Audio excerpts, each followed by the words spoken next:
don't you go over there and talk to her? Talk to her. He goes, going camping? Very soon we're going to check out some groovy facts about this beloved cult horror comedy with a lot of art. And I don't just mean the arts that get tore out in a grisly spectacle of blood and guts. Directed by Eli Craig and released in 2011, a group of revved up college kids who watched too many homicidal hillbilly movies judged two books by their cover when they perceived Tucker and Dale to be psycho killers. I got 10 to 12 beers. They're on ice right now, man. They're yours. In a relentless barrage of violence and misunderstanding, Tucker and Dale have their moonshine-stained hands full. Smart, extremely funny, beautiful. Nope, not me. I mean Tucker and Dale. It's a must-see. Groovy. Number 11. Hillbilly Stereotypes. Ray Eli is a big horror fan, and he noticed after watching films like Texas Chainsaw Massacre, The Old of Eyes, Wrong Turn, Deliverance, and many more hillbilly backwards themed horrors, that it was pretty much a subgenre all of its own. These sort of movies crept into people's perceptions of hillbilly redneck and made people wary, a bit like when people suddenly feared clowns after seeing Tim Curry as Hit the Clown in a 90s miniseries. Hell, Eli Craig would often do these hillbilly type things, such as going to a cabin in the woods, drinking beer and fishing with his father growing up. He wanted to make a film where not only were the hillbillies nice guys, they were also the heroes. Yeah, saying that all hillbillies will kill you or make you squeal like a pig is just so wrong. Those perceptions are offensive. Me and my sister were talking about this last night during sex. Hello? Where have my viewers gone? Number 10. Cast in Tucker and Dale. The film's called Tucker and Dale, so it was extremely important these two characters were cast well. And well they were cast. Their scenes and chemistry together are pure heaven on a gyroscope. Director Eli Craig had seen Tyler Labine in the TV show Invasion from 2005. It was bowled over by the lovable, reluctant hero with plenty of art character Tyler Labine played. He was perfect for the anxietal role of Dale. Invasion was a pretty good show, but they cancelled it on a cliffhanger. Those goddamn fuckers. As for the role of Tucker, which of course went to the talented, quick-witted and Firefly fan favourite Alan Tudyk, well that was a different aspect altogether. There were actors who were household names being considered, and it's rumoured a well-known actor said yes to playing Tucker, but dropped out at the last minute. Apparently it was Johnny Knoxville, the crazy jackass who likes to hurt himself for your pleasure. Time was not being kind, so the casting department cast Alan Tudyk at the last second, 3 days before shooting in fact. Alan Tudyk's agent gave him the script, which he found fascinating, but he was given literally just a few hours to decide whether to take on the role. Thankfully he did. Just like bacon and sausage on a fry-up, you couldn't imagine Tucker and Dale without them. Are you okay? Number 9. Tucker and Dale meet. We've had a doozy of a day. A real doozy. Now Tucker and Dale had been cast. It was close to shooting, so close in fact that Alan Tudyk and Tyler Labine met for the first time the night before shooting began. You are a good-looking man, more or less. There had been no time for Tyler and Alan to meet for rehearsals, not even a script to read through, which is pretty much unheard of in the world of movies. When Alan Tudyk landed in Calgary, Canada, he had breakfast with Tyler. Tyler then invited him to his apartment nearby. Now it's not leading to any salacious stories. They worked together over a few drinks and read through the script. They got along so well it transpired on screen. It was a bromance. What the hillbillies call fast food, running over a squirrel at 80 miles per hour. Number 8. Location and weather trouble. The movie was shot in Calgary, renowned for being the city that gets the most days of sunshine in Canada. During the month of June 2009, it was supposed to be beautiful sun-drenched weather, but they were drenched of a different kind. The weather was horrendous for shooting, as there was torrential rain, thunderous storms, and even golf ball sized hailstorms. Most of the film was shot on a private ranch outside of Cochrane. Because of the extremely bad weather conditions, the camera truck driver drove into a honey wagon, smashing a huge hole into the side on the very first day of shooting. On the third day, while shooting a scene where Tyler Labine had to jump into a lake, it was still partially frozen. It was unbelievably cold, it froze his beanbags and he thought he was going to get hypothermia. The ranch did not have a wood chipper, which was strange because the owners have to get rid of city folks' bodies somehow. Anyway, this meant a fake wood chipper had to be fitted to the cabin, as there wasn't one nearby for shooting to use either. Get to the wood chipper! Oh, jammed in there pretty good. Number 7. The Evil Dead reference. Any fans of The Evil Dead here? Good, gather round now. Director Eli Craig is a huge fan of Evil Dead 2, so much so he paid reference to the movie by asking production designer, the extremely talented John Blackie, to build a cabin. He gave John Blackie pictures of the Evil Dead cabin and asked him to design one that looks just like it, with also a hint of the wrong turn cabin built into it as well. You've got another one inside, and you say she's unconscious? Yeah, she's in my bedroom. There is also a scene where Dale tools up. That is clearly a homage to the iconic tooling up scene in Evil Dead 2. It's a nice nod to another great comedy with lots of gore. Speaking of which, number 6, Gory Rom-Com. Often described as a horror comedy, or as Tyler Labine calls it, a horror-made. It flits between the genres so well, I think the comedy is definitely more prevalent, with the horror arising from the comedic aspects.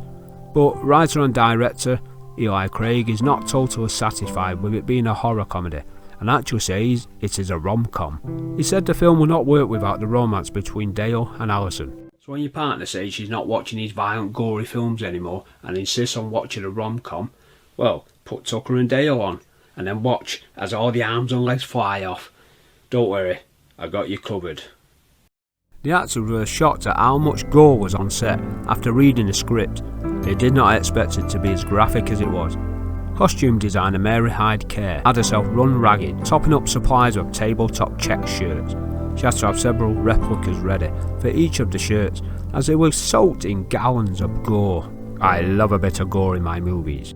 How's he even walking right now, Tuck? He looks like he's gonna walk it off. He's gonna be fine. Number 5. Little faith in the director. Although Tyler Labine and Alan Tudyk loved the script, they were unsure of director Eli Craig. He was, after all, an inexperienced director, only having shorts to showcase his talent. No, not shorts on his legs, actual movie shorts. This was his feature debut.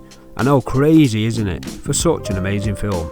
Eli Craig knew exactly what shots he wanted and researched a hell of a lot, but he was so laid back and unassuming about it. The two leads wondered if he really knew what he was doing, and wondered if he was actually getting the shots, asking him if the camera picked up certain moments, and even questioning some of his decisions, such as when Tyler Labine was spouting some dialogue which he thought was funny, until Eli Craig told him to rein it in and be quiet, and just use his facial expressions. A little bit miffed, Tyler Labine thought the director may be out of his depth, but it was until they saw a cut of the film though, that they knew they had something special, and Eli Craig knew exactly what he was doing. Tyler and Alan have since both apologised and been told to stand in the naughty corner.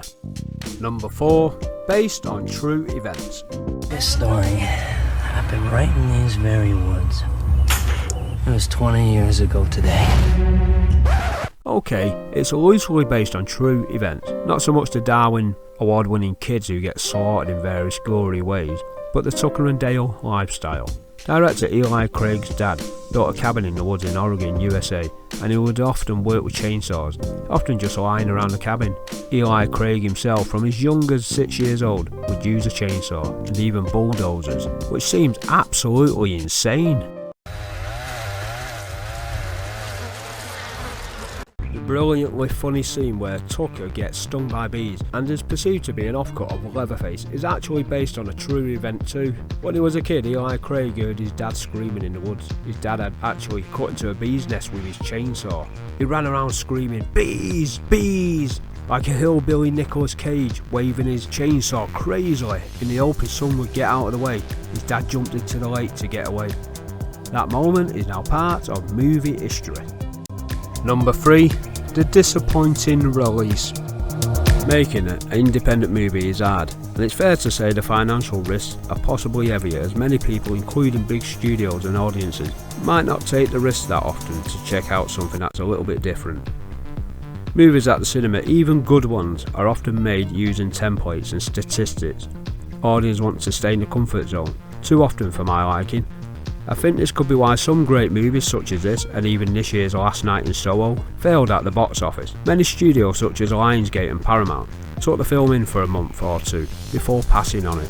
A small distribution company called Magnet Films took the chance of releasing Tucker and Dale. Although it had a great run at the various movie festivals, the studio was still unsure. There wasn't a lot of money spent on getting it to the cinema or promotion. It even had a VOD release simultaneously with its limited cinema release, something which has happened a lot in recent years, and I personally am not a big fan of it. Although it took over 2 years to be released, it thankfully did get one. It barely made its money back, so it's considered a flop.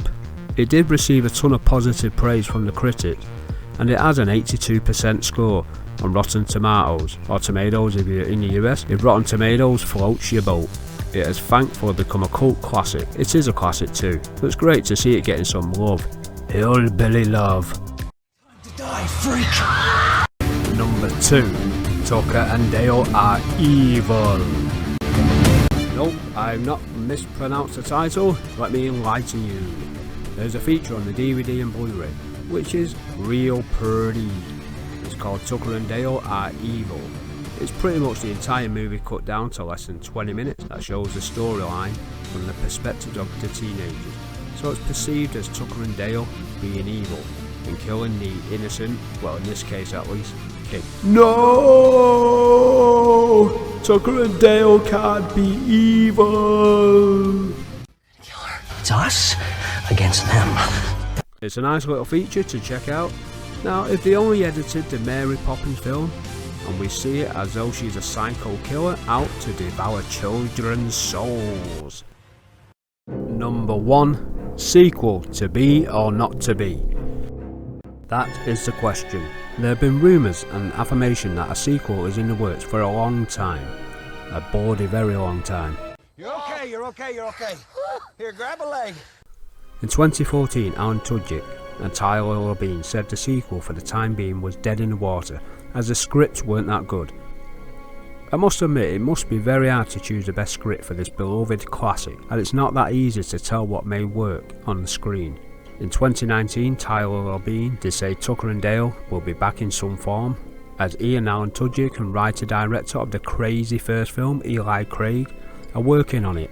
Tyler Labine did say it won't be a movie. Nothing's been heard since. Was it a TV series? A cartoon? A comic book? Who knows, as no more info has come to light. Here's hoping we see it in the near future. We'd all love a bit more Tucker and Dale in our lives, wouldn't we? I hope you enjoyed those groovy movie facts about the sublime Dale and Tucker movie. A superbly funny, twisted, bloody gory movie that will have you laughing out loud, with 2 great comedic performances by Alan Tudyk and Tyler Labine. This movie will go down as an amazing classic. If you like what you saw today, then do the usual, subscribe, and hopefully I can provide some more groovy movie facts for you. Cheers, bye.